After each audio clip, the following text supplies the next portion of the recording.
অন্নপূর্ণা যোজনাতে বেশ কিছু নির্দেশিকা জারি করা হয়েছে। এই অন্নপূর্ণা যোজনা কাদের জন্য রয়েছে, কারা এই প্রকল্পে অ্যাপ্লাই করতে পারবে, কারা এই প্রকল্পের সুবিধা পাবেন, কারা পাবেন না, কোন কোন উপভোক্তাদের কি থাকলে আপনারা এই প্রকল্পের সুবিধা পাবেন না, এর সঙ্গে যারা এখনও পর্যন্ত আবেদন করেননি অন্নপূর্ণা যোজনাতে তারা কিভাবে আপনারা অ্যাপ্লাই করবেন অনলাইনের মাধ্যমে, আপনারা কতদিনের মধ্যে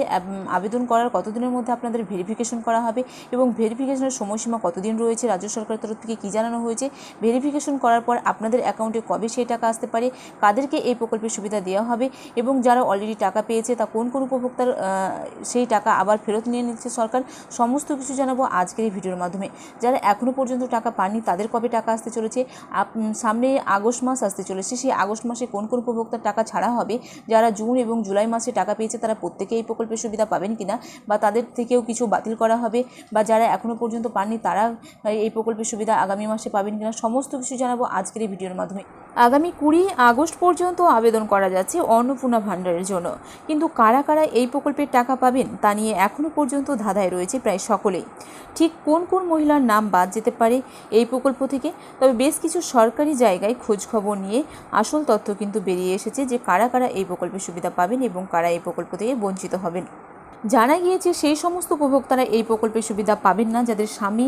বাড়ির ও অন্য কেউ সরকারি চাকরি করেন, কিন্তু কোনো মহিলার নামে বাড়ি, গাড়ি বা সম্পত্তি থাকলে সে বাদ চলে যাবে এই অন্নপূর্ণা প্রকল্প থেকে।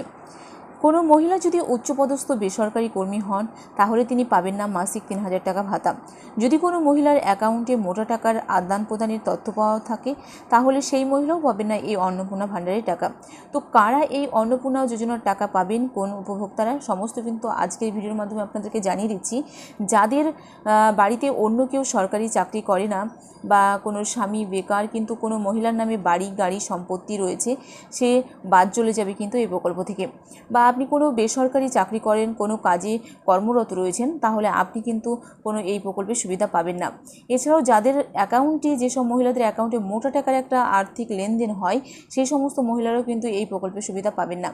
এছাড়া যারা নামের বানান ভুল থাকলে বা কোনো ভুল তথ্য জমা দিলে কোনোভাবে এই প্রকল্পের সুবিধা পাওয়া যাবে না। এই প্রকল্প সুবিধা নিতে হলে আপনাকে সঠিক তথ্য প্রদান করতে হবে, সঠিক ডকুমেন্টস এবং নথিপত্র আপনাদেরকে দেখাতে হবে, কেননা বাড়ি বাড়ি ভেরিফিকেশন অলরেডি করা হচ্ছে, এই জন্য আপনার ডকুমেন্টসটি সঠিক এবং ফর্ম ফিল আপের সঠিক আপনাকে জিনিস কিন্তু অ্যাপ্লাই করতে হবে, তবেই আপনি এই প্রকল্পের সুবিধা পাবেন। যদি কোনো কারণে আপনি যোগ্য হয়ে রয়েছেন অথচ কোনো ভুল ফর্ম ফিল আপ করলেন বা ডকুমেন্টসটি ভুল করে দিয়ে ফেলেছেন, সে জায়গায় কিন্তু এডিট অপশন চালু করা হয়েছে, সেই এডিট অপশনের মাধ্যমে আপনাদের সেই ভুলটা সংশোধন করা যাবে খুব সহজেই, তারপরে কিন্তু এই প্রকল্পের সুবিধা মিলে যাবে।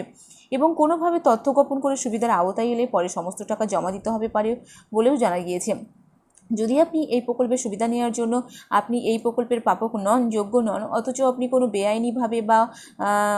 অসুবিধা মানে তথ্য গোপন করে বা কোনো ডকুমেন্টসকে ডুপ্লিকেটই করে এই প্রকল্পে যদি টাকা নিয়ে থাকেন, তাহলে আপনাকে কিন্তু যত মাসের এই প্রকল্পের সুবিধা নেবেন তত মাসের টাকা কিন্তু আপনাকে মোট আনুমানিক করে কিন্তু আবার সরকারকে ফেরত দিতে হবে। সরকার এখনও আগস্টের জন্য নির্দিষ্ট কোনো পেমেন্টের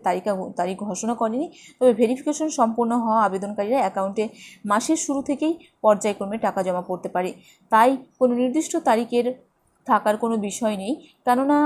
আগামী সামনেই আগস্ট মাস আসতে চলেছে এবং আগস্ট মাসের প্রথম সপ্তাহতেই কিন্তু এই প্রকল্পের সুবিধা রাজ্যের উপভোক্তাদেরকে দেওয়া হবে। যেহেতু এইভাবেই এই প্রকল্পের সুবিধা দেওয়া হয়, সেহেতু আগামী মাস থেকেও এই প্রকল্পের সুবিধা প্রথম সপ্তাহতেই কিন্তু রাজ্যের উপভোক্তাদেরকে ছাড়া হবে সরাসরি ডিবিটির মাধ্যমে 3000 টাকা।